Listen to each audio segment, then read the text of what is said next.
Hello and welcome to Your 2 Cents. And for today, the person giving us that 2 cents is Kgolo, who is founder of Credipple. And we're going to get a sense of what's happening in his business, but more importantly, the nature of the gig economy right now. Lots of discussions around this particular sector as a driver and engine for employment in South Africa, especially given the crisis that we have. But more importantly, adding that digital lens to exposing a lot more skills to the market and actually matching the people that are looking for particular skills with people that are willing, to give those skills, and also getting a sense of his journey, maybe a little bit around funding. We are not strangers. So it's always great to just catch up with people that I've interacted with before, getting a sense of the progress that's happened over time and getting a snapshot of what's going on. So, Kgolo, greetings to you today. Good to be here, my dear. How you been? Alive, good, well, and thriving. I love it, bro. No, good to be here. Maybe where I can begin, this is probably something that you do all the time. Let's get the elevator pitch on Credipple. Sure. So Credipple is a talent intelligence platform. Yeah. We specialize in skills verification using simulations. That supports hiring, as you mentioned, for our marketplace in the gig economy, but also traditional hiring and recruitment. And then we also use our simulations to create youth employability solutions, really focused on scaling work integrated learning experiences. So yeah, that's our bread and butter. Yeah. All right. It's very easy because most of the time people want to draw parallels, and you'd probably be compared to the likes of Fiverr and others. How do you differ from platforms like that? So I think firstly, we build solutions as a technology company across the education to work value chain. So our gig economy marketplace is just one of those solutions. Okay. I would say the biggest differentiator is just how we vet and verify talent. Okay. If you go, I always say that our mission statement is actually in our name, Credipple, which means credibility has a ripple effect. Yeah. And I think that's what we really try to make sure our customers engage with when they access talent from our platform. And that's really facilitated through making sure that the skills that customers would engage with are verified. Yeah. So that's really I would say the biggest differentiator. Of course, we have to make sure our product is localized for the local market. And that's obviously a big challenge. But right now, I would say really focusing on the digital economy, digital skills, are some of the core skills and talent you'll access on our platform. Let's walk through some of the key journeys for some of the people that are engaging with your platform, because I can imagine that your platform is dealing with both the demand side and the supply side, of things. So maybe let's start with the supply side of things. Mudi was here. I have skills. I don't know. Maybe I'm an accountant. Maybe I'm a graphic designer. Maybe I'm an architect or an engineer. And I'm placing my skills on this marketplace. Anyone who needs, an engineer for the next, let's call it a month or 3-month project, whatever it is, I'm here, I'm available. What am I going through? Okay, cool. So you have to make sure that as Credipple as a platform, we do offer the skills and services that you have to customers. Yeah. So for that will be anything from digital marketing, CX skills, design, software development. So the idea is that you'd sign up onto our platform, upload your profile with your latest CV, and then we'll invite you into a simulation. The simulations can range in length and time, but what we're really trying to do there is to assess your credibility. Okay. Can you do the things you say you can do? And that's really where we do our verification. Okay. If you do pass our verification process, then we complete your profile, onboard you formally, and then effectively you are available to the demand side of our platform. But I think one thing I would say with that is that particularly if we are talking about young people, young people without experience, our simulations can also be repurposed as work integrated learning. Okay. And I would say that's a lot where most of our focus and traction is today. Yeah. I mean, we're all very mindful of the youth employability challenge in this country. So we are really trying to say that, look, There's the saying that I forgot who said it. 10,000 hours to master a skill. Malcolm Gladwell. He popularized it. He popularized he it. popularized it. 100%. Yeah. So I think the reality is a young person doesn't need 10,000 hours to be employable. But where do you get those first hours from? Yeah. And traditionally that's work integrated learning, internships, boot camps, learnerships, apprenticeships. But obviously there's not enough of those opportunities currently available in the country. So we also use our simulations to kind of introduce young people to the world of work. So in these simulations, what can a young person do? If you think about what you might do in the first 90 days of work at a job, that's really what we try to simulate when you come into one of our simulations. Okay. And once you're verified, you can access traditional employment opportunities or, as you say, the gig economy. Out of interest, that particular piece where people are using the simulations in lieu of that initial work experience, how does the demand side take that? I'm keen on that. Yeah, so I think we must understand like the world of work is changing rapidly right now. Yeah. I mean, AI is here, so I think everybody is in a I was waiting to see how long it would take for us to say AI. The elephant in the room, bruh. I mean, so the reality is that, there's a lot of fake signals going around in the employment market. What do I mean by that? As employers, they also have access to AI tools to screen talent, application tracking systems. So that is how they can take in so many CVs and see who's a fit. But equally, talent and young people have access to AI. Yeah. And I think everybody's CV looks a little bit better after it's been touched up, had a little bit of makeup and brush up by Claude or ChatGPT, So these are the fake signals where people with the right skills, credentials represented in their CVs are not often being selected because of the way these ATS systems are being set up. But at the same time, people's skills are being overrepresented because they've been, I would say, spiced up by using AI. So there's a lot of fake signals in the market. What we try to bring as a solution is really saying, look, to an employer, let's demonstrate this candidate's capability. Yeah. That's the biggest thing. Yeah. And for us, that's a much stronger hiring signal or more confident hiring signal where you can actually see what somebody can do and you're not just reading it on the page. Yeah. And I think we've definitely seen the increase in terms of the number of hires and bookings that are being driven through our platform when the portfolio that the employer is looking at is the simulated work experience. Yeah. So for definitely it's resulting in a much more confident hiring experience for our customers. All right. One of the things I was most curious about when it came to your platform was the solutioning piece. Right. And when I say solutioning piece, I mean, we've got the verifiability aspect, that lends credibility. And then we've also got the marketplace aspect. How have you gone about actually deciding what solutions are necessary for the platform? I'm very keen on that thinking. Yeah, a lot of mistakes.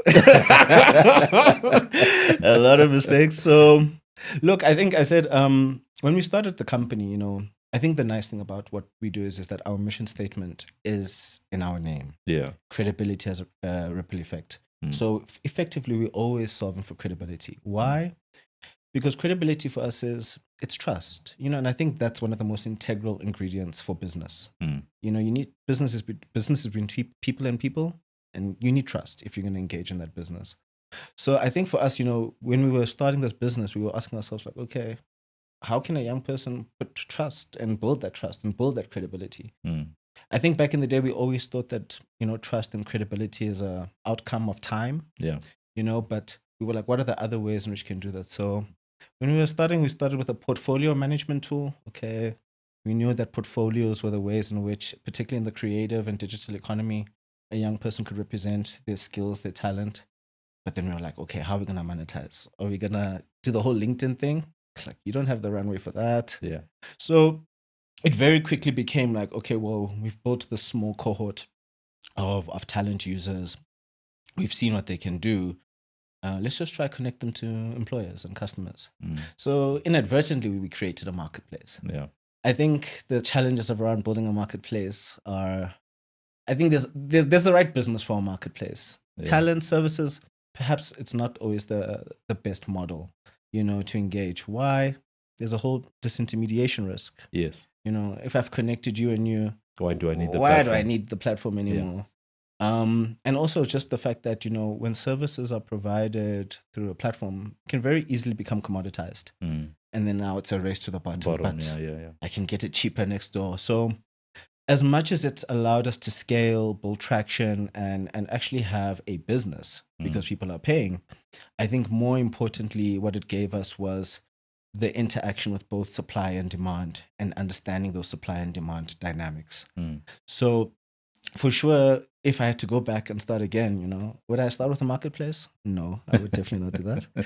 But as I say, the iteration, I think something that I was reflecting on, even in your episode with Unzako, it's like that experience of building a business. There's a difference between knowing the path, and walking the path. Yeah. Huge difference. Huge difference. So whether you look at the theory and what people say, but the lived experience is dramatically different. And what I mean by that is that there were some times where we are so close to the work we're doing that it almost kind of feels like you are not discovering the business or discovering the product, but you are in this constant search for something that works sustainably. And I think always the good signs are like, when it starts to just come naturally, those are the signs that, okay, this is something that's super, super important for us. So I think those were really our learnings around how do we build this business and then how do we continue to iterate over the last few years. So that is why I think we've also now adapted our approach where we are building various solutions across the education to work value chain. When it comes to everything that you guys have been able to achieve since the start, going deeper slightly on this particular aspect, the things that come up as a result of walking the path as opposed to what you planned on doing, right? What are some of the other happy mistakes that I'm trying to be positive for now. 100%. I'm sure there's a lot of headbutting that you've gone through along the way. But when I say happy mistakes, I mean when we look at what Credipple is right now, I'm sure, like you said, the marketplace was a consequence of of the journey. What are some of those other things that have happened along the way? Yeah, it's a great question. I think firstly to position the happy mistakes, one thing we say in the company, you have losses, but you have lessons. So they always balance each other out. I think one of the most critical things is saying no, because just because you have the opportunity or the capability to do something, it's not always something you should do. So especially like when you're looking for revenue, when you're looking for traction, you're very tempted to take whatever you can. And I would say, look, depending on where you are as a startup founder, hey man, if you have to keep the lights on, you have to keep the lights on. 100%. But I think focus is really, really underrated. Just the ability to look at your problem statement and be like, okay, I'm not just solving a broken step in a process flow. Let's actually go deep in terms of understanding our problem statement. And I think when you have focus, that's something you can really do. Because when you have a deep understanding of your problem, I think you can actually build an enduring and sustainable business. So even though the environment around you is changing, even though the actors in your ecosystem are changing, because you've gone like deep on your problem statement and understanding your problem, you're not so much obsessed with the solution you've built. You're more obsessed with, okay, am I making progress against solving this particular problem? So I think the number one thing for me is definitely around focus. Saying no, it can be received badly in terms of whether you're saying that to a fellow founder, maybe founders want to partner, but having that discipline to be like, let's stay focused, let's focus on the mission. I think for me, that's perhaps one of the most important lessons I've learned. Just in terms of building Credipple, All right. It's a very interesting, I guess, set of problems that you are solving for in the market right now. And one of the things I was most curious about is if we look at it big picture, this employment issue is big in South Africa. It's no small problem. that element of credibility, have you found it being something that's able to actually move the needle around this employability discussion? I would say it's a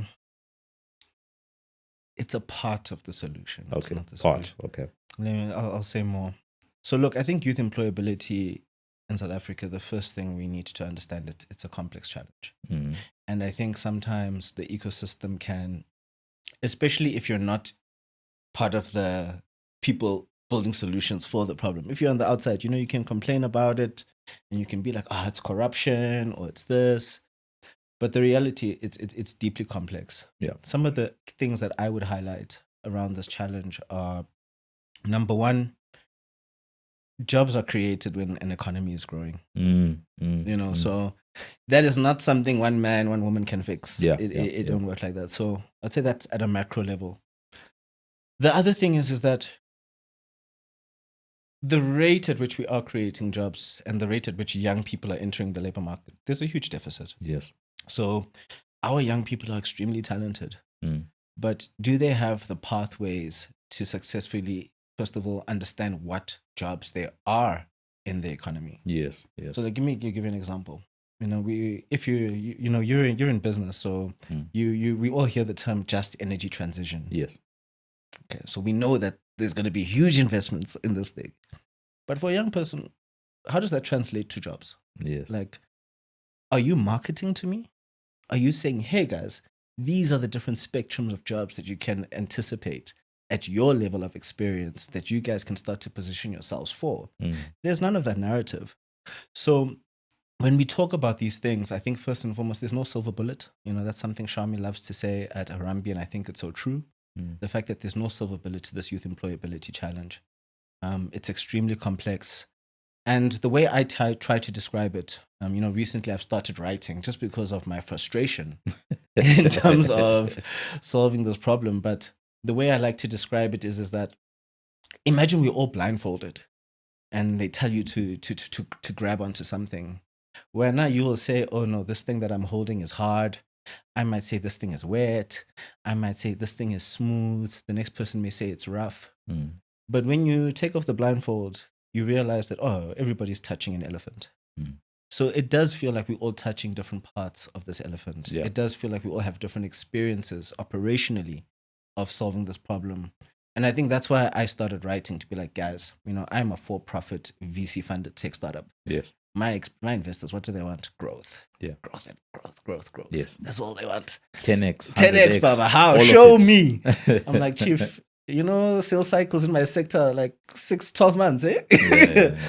And that's why we were talking earlier about, like, what is the right business model to operate in the sector?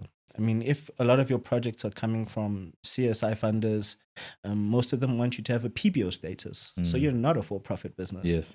But it is the for-profit businesses that are most likely building the solutions that are going to be most innovative, most sustainable, because they have a profit incentive. So they're not going to be reliant on donor funding. But I mean, if you're not a founder, maybe that might not be your POV, and you would be having a different kind of operating lens. So I think there's a lot of like fragmentation that's contributing to us not making the progress we need to. Isolation, everybody operating in their silos. In the silos, yeah. And I mean, as Ntsako said, I'm probably going to quote Ntsako a lot today, but sometimes the things and the initiatives that should be getting the money, it's not really the people building the solutions. It's the people on the peripheries, conferences, events, and maybe that's just our, limited view of the whole situation. But I think it's important that each operator, wherever you find yourself in the value chain, just start speaking out so that, there's no this information asymmetry and people can understand, that's your lived experience. Now it's easier for us to collaborate. So yeah, I just think extremely complex to solve youth employability, but I would say that the ecosystem does have the right people. Yeah. That's also very important to highlight. Like, these are people who sacrifice times with family, vacations, their kids, to work and deliver value in the sector. Yeah. But it's important that if the world of work is currently changing, the infrastructure and the system that supports that world of work must also change. Changing with it, yeah. Yeah. Yeah, that's true. Let's go into the profit incentive that you mentioned just now. How are you monetizing? Mm-hmm. And my question is on a number of fronts. So let's start with on the demand side. What are people actually paying for, and how are you pricing for it? Sure. So on the demand side, we've got two solutions effectively there. You've Yeah. got your gig economy, the marketplace. Yeah. There, it's really just the commission. Bookings go through our marketplace. We charge the customer a percentage of the project that will go through our platform. Yeah. Obviously, contracting, evaluation, all of that is fulfilled through our platform. So that's the service we offer, and that is how we get remunerated for that. Of course, it's also about providing trust between a customer and talent who don't know each other. We are effectively the trust as the platform. Yeah. So likewise, just making sure that that transaction can happen safely. Talent knows they're going to get paid. Employer, client knows that they're going to get the work. If it's a recruitment model, it's a standard recruitment fees. And that's how we work on that particular side. Something that we've done now a lot more recently is made our simulation platform available almost as simulation as a service. Okay. So I haven't heard of that one, but tell me more. So effectively, let's say you've already done your recruiting process. You may be at your top 10, top 20 candidates, even top 5 candidates. And now you really want to understand, okay, between these top 5 candidates, who's the one I really want to hire? Yeah. So we are now making our platform available where you can configure a simulation on our platform, invite those 5 candidates in to complete a simulation. We will do the assessment. We do our assessments against international skills frameworks, and then we will give you the results. And basically, when we're assessing there, we're assessing your technical skills, soft skills, but also remote work readiness. Yeah. Because I think that's a huge component around the future of work right now. So I would say that's how we kind of are monetizing on the demand side. On the talent side, particularly on the youth employability side, a lot more difficult. Okay. Because you're dealing with a target audience that in most times can't often afford the services, where young people that you're offering. 100%. Yeah. I mean, young people come from different backgrounds. Not everybody has a parent who can pay for you and stuff like that. So oftentimes they're young people, and the ecosystem has the expectation that there is funding available to make this services available to you. Yeah. But that's where the long sales cycles come in, and I think that's one of the biggest things that I want to advocate for or speak more about, because I think time is such a critical element in solving this youth employability thing. Because the sooner you are exposed to opportunity, the sooner you can become familiar with opportunity, being in that space. Yeah. And then your experiences start to compound. But I mean, like, if the rate of funding allocation to get young people into these programs has 12, 6-month waiting times, that's a huge opportunity cost.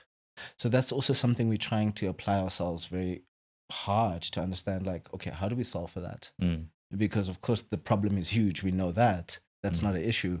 But it's like, okay, how do we get more young people to access the solutions that are available in the market? So extremely difficult to monetize on the supply side, particularly when you're dealing with youth without experience, Yeah. So when it comes to the funding aspect, I'm understanding how the money is coming in, but getting capital into the business, I know you guys are VC funded. I believe Aeon is one of the funders I've engaged with the founder 1 or 2 times. When you go through that type of funding, what are they funding exactly? Is it the tech platform? Is it your team? Like, what are they funding exactly? Yeah, so I'm a founder, but I must think like an investor. No? That's what Ntsako said. Look, I think their mandate is to fund growth. Yeah. That's the truth. I think across the funding landscape, it's almost like there's a pathway, that entrepreneurs can see themselves planning for. So maybe if you don't have an MVP yet, maybe you're going to try get some ESD funds. Yeah. Yeah. But I think when you're dealing with VC capital, growth. Yeah. And I think for me, the one thing I would highlight to young entrepreneurs, if possible, if you are going to take VC capital, Mm. take VC capital from somebody who's done it before. Yes. You Yes. know, there's such a huge difference, as I said, between somebody who thinks they know the path Mm. and somebody who's lived the path. Yes. I'm so grateful that I have an investor who's lived the path. Yes. So much of our engagement, he understands that before your business grows and transforms, you have to grow and transform. Mm. But you say that to somebody who's never been an entrepreneur, can be like Over the head. over the head. Yeah. But it's so important because it's the founder that shows up every single day. Yeah. It's the founder that shows up. You with need his to have team. the capacity. 100%. Yeah. So I think these are the things that when you are going to take VC capital, perhaps you also need to understand if your business should take VC capital. And I'd also add that. But I think VC is really about growth. Yeah. So yeah. All right. Let's talk about that growth for a moment. In terms of milestones or whatever metrics you can share with us, what is the shape of the business when you get that initial VC funding, and what have you been able to do, 100%. subsequent to that? Sure. So when we first got our first bit of funding, it was through ESD. So Okay. as I was saying earlier on, and at that stage we had no MVP. Okay. So what we did at that stage is we got a grant, and we were like, look, to be honest, we just have an idea, but how can we extend the We need run? to get it off the ground. Yeah, you know. So what we did is we actually moved into a house. It was a nice big house in Randburg. We sublet as much as the office space we can to extend our runway. And it also allowed us to build with the community that we were serving. Yeah. So at that stage, we were serving a lot of the creative community. Yeah. And Randburg next to MultiChoice, that's Yes. the heart of it. Yeah. So that was a thing that we did to say that, look, we are aware that we don't know how to make money today, but the idea is good. The investor thought the idea was good. So go on this path. Through that, we managed to build a portfolio management tool, and then we managed to sign up our first 100 users. And then with the 100 users, we started to say like, okay, you just have portfolios, but how do you know the stuff here is real? And then we found ourselves having to solve for verification. Okay. So so verification was a happy mistake. Exactly. Okay. Exactly. Okay, It was okay. never the, Okay. the mission statement is credibility. We thought credibility means portfolio. Yeah. Then you look at portfolios, but some of the stuff, is it real? Is it not? Yeah. Okay, now we have to vet and verify this. Okay. So through our verification process, we understood that we needed to have a scalable process. So then we started to find out like, how can we vet at scale?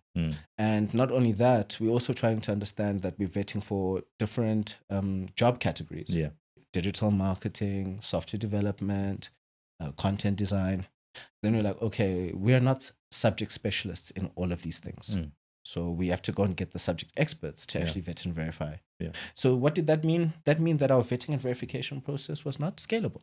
Yeah. So a limiting factor in terms of our ability to scale and grow. Yes, at that time, the marketplace is there. The talent that's coming through is credible, and we can connect them to the market and make money, but we still have the scaling issue. Yeah. So at that stage, our revenues are growing, but we didn't want to just grow our talent network for the sake of it. Because when people are signing up to our platform, they have this expectation that you're going to be accessing opportunity. So we were very intentional and targeted in how we brought new talent into the ecosystem, bearing in mind that we had this constrained vetting process. It's only late 24, where we managed to figure out how to enable our vetting process to be scalable using artificial intelligence. Okay. So since late 2024 now, we've been running larger and larger pilots and programs, scaling the amount of users that are coming in and that we can vet at scale. Are you able to tell us how many users you have at the moment? So in terms of vetted and verified, we only have 2,500, maybe as of last week, 2008. So I think right now we're really just focusing on bringing these users in batches because it's not only about vetting and verifying using AI. There's also the importance of, the human in the loop. Yeah. Okay. We cannot just leave the AI to assess and vet and verify. So we have to be very involved in that process. But what we are doing right now is we are systematically increasing our ability to vet and verify at larger scale. Yeah. And that's really the exciting time that Credipple is going through right now. All right. And then the other one for me, if I just take a bit of a pause from the funding aspect, we've focused quite a bit on the youth. And I understand why, because it's such a big problem in the country. But do you necessarily find that it's only young people that are using the platform? No. I think if you think about, let's say we launched 2020. Yeah. So those first 4 years, I would say if you look at the average demographic there, you're looking at people who are around 24, 27. Yeah. It also depends if we're going to have that strict youth definition, because Oh, yeah, you yeah, and I yeah. might still be youth. Yeah. It depends on which country you're in. It depends. Apparently, it's 35. It's 35. Some people say 40. So yeah, it's Yeah, debatable. Yeah, it's very debatable. So that's what I would say is that at the time, especially in our early years, I would say it was more a target audience that has experience, because our goal was, okay, cool, you can represent your work here with your portfolio, and we're trying to connect you to a talent marketplace where there's customers. The customer expects you that you are a specialist. That is why they're hiring you in a contractual format.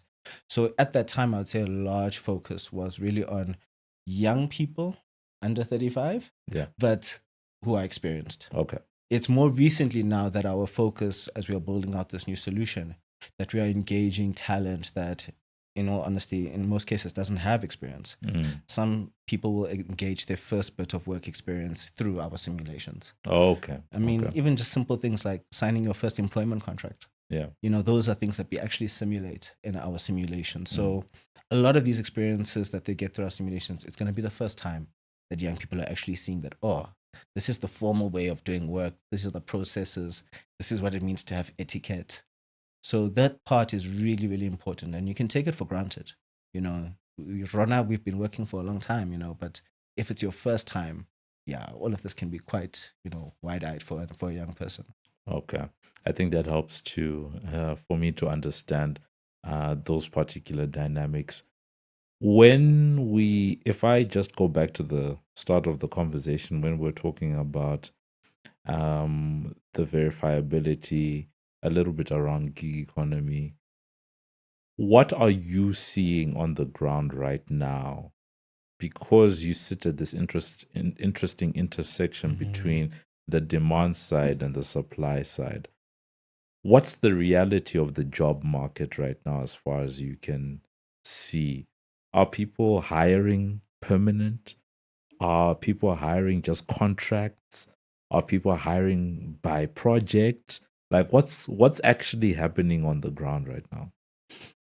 I would say you're seeing a bit of everything, to be honest with you. Yeah. I'll touch on that. I mean, I think you see a lot of EOR, employer of record, Okay. where you are hired by somebody, but you are actually seconded to a corporate company, for example. Yeah. And you must understand, like South Africa's labor relation laws, they're quite intentional. I'll use that word. That's a good word. You need to play it. It's quite intentional. So to navigate that, and for example, if you do have a bad employee, it's very hard to fire that individual. So I think a lot of employers are managing their risk through using ERR or these kinds of companies. I think we are seeing a lot of talent opting for contract work. Okay. You see, that is something we are also seeing a lot, especially talent that is experienced. They are definitely wanting to have not live in Joburg, because cost of living is expensive. Yeah. Number two, they want to control their time. Yeah. So if you've managed to build a reputation and that kind of credibility where those opportunities are available to you, yes, we see a lot of our talent looking for that kind of work. Yeah. And then I would also say that I think the demand is shifting, and maybe it's just my, intuition that I see. And that's exactly what we're here for. That stuff, that's in the air. Yeah. I think demand is a shifting target. Like I've seen customers come to us and say, look, it's October next year. We think we're going to hire these 20 resources across these things. Come the new financial year, things have like, we're just going to hold off on this for a while. Things have changed. So I think one thing that I think the ecosystem as a whole, we like to be very hard on big business. But I think the reality is, no matter who you are in this economy, it's a tough time. It is. Whether you're an individual, whether you're a micro enterprise, whether you're an employee, or whether you are big business, it's very, very difficult. And I think big business, the burden for them is that growth is also the mandate. So the way they are understanding what to prioritize, the way they are understanding their performance for the last year, like a big thing that's happening right now for us is just working with these corporate partners to understand how can they relook their youth value propositions. Okay. Because, they can see that the market is changing. They can see the behaviors of their target audience is changing. And now they want to understand how to better connect. So, I mean, you have to be also fast learning. And that's why I say like this demand, it's a moving target. Yeah. And I would say that's perhaps the thing that I'm very much keeping my eye on. Okay. What is this pattern that we are seeing? Like, is it because software platforms and enterprise software platforms have released like new features, capabilities that is requiring the talent to have skills to use those things? Is that's what's influencing the demand? So yeah, I think AI is here, bro. That's the truth in terms of how people are responding to the market right now. When it comes to your footprint, we've spoken obviously a lot about South Africa, but are you only just a South Africa focused, business? What other exposures do you have? So I would say twofold. On the supply side, I would say 90% of our supply database is within South Africa. Okay. But we have done projects across the continent All right. through some of our partners where we've had to deliver solutions. But on the demand side, we are more global. Okay. So we've got some clients in Sierra Leone, we've got some clients in Germany, we've got some clients in the UK, Saudi Arabia. And hence the vetting around remote work. 100%. Yeah. I think it was actually, we, after we won the Irish Tech Challenge, we spent a lot of time just traveling Europe to try and understand, okay, cool, how can we bring more of our talent base here? And I think, I forgot, was it in Dublin? We were talking to some customers there and they were like, I like your platform, your talent is nice. They're trying to be nice to us. Yeah. But to be honest with you, I'm not so much interested in your talent. You see this verification process you have? That's what I'm very interested in. And that was actually what made us double down on verification, because they told us that, look, I can find talent anywhere. Forums, Reddit, all of these places, Discord. But when I need to contract them, like, how do I really know that they can do the things that they say they can do? And that was when like it really dropped for us. And we're like, okay, cool. The more sustainable solution here is actually the verification process, especially in a world of work that is so globalized. Yeah. Why do you think that is? And I ask that because we see a lot of interesting shifts around the world when it comes to work. Gig economy work has been on the rise around the world. We call it gig economy today, but yesteryears it was just contract work, right? So e-commerce has brought out, quite an interesting shift when it comes to that. We're seeing a lot more tech companies. I know the likes of Google, they have a huge portion of their workforce just as contract workers, movement away from, permanent employees. Around the world, we know that there are employment pressures. South Africa is not the only country that is struggling, 100%. with this employment factor. And I guess what I'm wondering is, I would have thought that someone would have done the verification thing before Credipple came about. 100%. I don't know if what I'm asking is making sense. Look, I think there are assessment platforms like Gorilla Glass. There are, particularly I would say in your traditional tech roles. I think that is an area where getting great talent can be a big differentiator for a company. So those kinds of automated tests do exist. I think what's happening now is, number one, we are seeing the shelf life of skills starting to have a shorter shelf life. So there is a pressing and growing need for continuous upskilling, reskilling. And if you engage in those upskilling and reskilling initiatives, just because you have the credential that says you've done the course doesn't mean you can actually do the thing. Yeah. So you could be an experienced 30, 40-year-old individual, but you've acquired new skill and you want to monetize that new skill. But whoever is going to be remunerating you must still have the confidence that you can actually do and deliver. Okay. So I think that's really our insight into the whole, need for verification. Okay. I think the second thing that I would add is, this youth employability thing. I think South Africa will very soon become a leader in the space, because that youth employability thing it's a growing challenge. It is. Whether you are a developed country or a developing country. Mm. And I mean, it's over the last 18 months, I think we've seen a lot of reports. Graduates can't get jobs. No, people are hiring graduates. Graduates can't get jobs. So we're not too sure what has settled as the final picture. But what I do see is that the need for that continuous upskilling and reskilling and being able to be deployed into any kind of employment or contract, there will always be a need to assure that you can actually do the things you say you can do. Yeah. But how we make sure that young people, whether you're in the developing or developed world, can make that transition and in an inclusive way, I think that's where the challenges are currently going to sit, you know? Okay. I want to shift in these last couple of minutes, maybe zoom out a little bit. One of my experiences with people in your position, founders, is that when the bug bites you, it really bites, and you either find founders really going deep into their area of expertise, into their business, or they get bitten by the bug and they decide that they want to solve all the problems, and they end up with like a portfolio of various companies.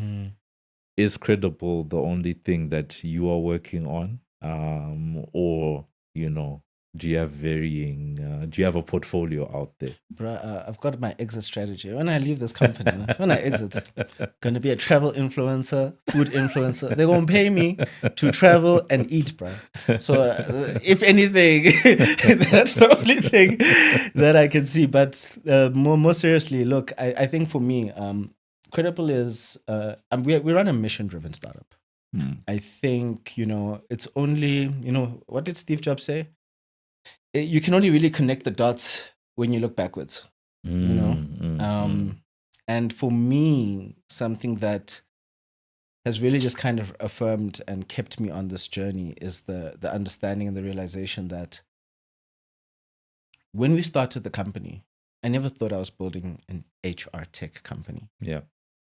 And then I think it's 2022, I connect the dots. Oh, my father, executive HR director, some of the top companies in the country. So is it God's plan? I don't know. For me, I just think that this business, the idea came about it while me and my co-founders were still at varsity, and we, at the time, I don't know if you remember, there were things like open up the industry in the creative space. When Instagram was still like coming up, there was a thing around. When Instagram was still a photo sharing site. When it was still a photo, yeah. There was this hashtag credit the photographer. Yes. So, you start to explore those trends and you see that those are symptoms of a larger problem. Because when you're young, you just think that they're gatekeepers. Yeah. So at that time, we were just like throwing events in varsity to kind of build clout, social capital, so that people can be like seen and recognized. And it was through that first business that we got the idea for like, oh man, this credibility thing is really what people are saying is missing. And that became like the brainchild for this idea. Yeah. So I think to answer your question, for us, we are a mission-driven company. Yeah. To be honest with you, maybe we should have let go of this challenge a long time ago, because I won't lie to you, solving youth employability is difficult. It's complex. Yeah. But I do believe we can win. Yeah. That's also why we are still here. So it's just really about trying to get this done. And then, second act, I can go and be an author like yourself or do something else here. All right. And then lastly, sort of tying everything together, but on a personal note, we spoke quite a bit about funding earlier on. We've also spoken about your own entrepreneurial journey and mistakes made along the way, revelations, connecting the dots. What has your entrepreneurship journey, getting funded around VC, figuring out monetization, what has all of that done around your understanding and relationship with money? Yeah. I decided to end on a... Hey, Chief, what's going on?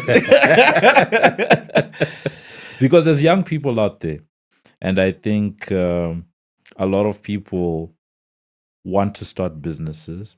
A lot of people want to get into careers. A lot of people want to solve problems. And in many cases, there was something very interesting you said earlier on, that a lot of the time people want to start businesses, but maybe they don't have the capacity to do. You almost have to become. And I think sometimes there's also something to be said about our relationship with how we think about money, right? So Especially as abantu. yes, Like, so I'm always interested to understand how the entrepreneurship journey sort of affects a founder's mindset around this thing called money. Yeah, bro. Such a deep question. Mm. I think the first thing is, my belief is money is a tool. And like most tools, it's always a reflection of the person using it. Yeah, okay. In terms of what you can create. But I think the deeper thing for me, particularly as a founder and entrepreneur, is when somebody else gives you their money and you have to be responsible for it. That is quite a heavy responsibility. Yeah. It's hard to explain it, to be honest with you, because you know that thing that they used to say when they support entrepreneurs, back the jockey type thing? I think this is a big part of that. Yeah. Because the person believes in you as an individual, but who your personality, your characteristics are, it may not necessarily be like you're great with money, but they are making this investment in you. So I think for us, it's really about, first of all, having radical accountability. If somebody trusts you with their money, even if you lose it, you have to make it back. Yeah. That's so important. Yeah. And I think for me, that has really strengthened my understanding of my relationship with my investors and people. Yeah. Honestly, under the weight of entrepreneurship, I could have tapped out a long time ago.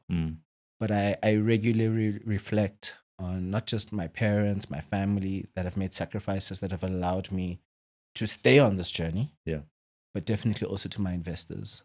Even our customers, who have given us a chance. Yeah. So I think the relationship with money right now is just a radical accountability. Okay. And really like word is bond.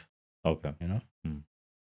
I think on that note, on that very responsible note, intentional, we can end off the discussion. It has been a great one. Just understanding what's happening in the world of Credipple.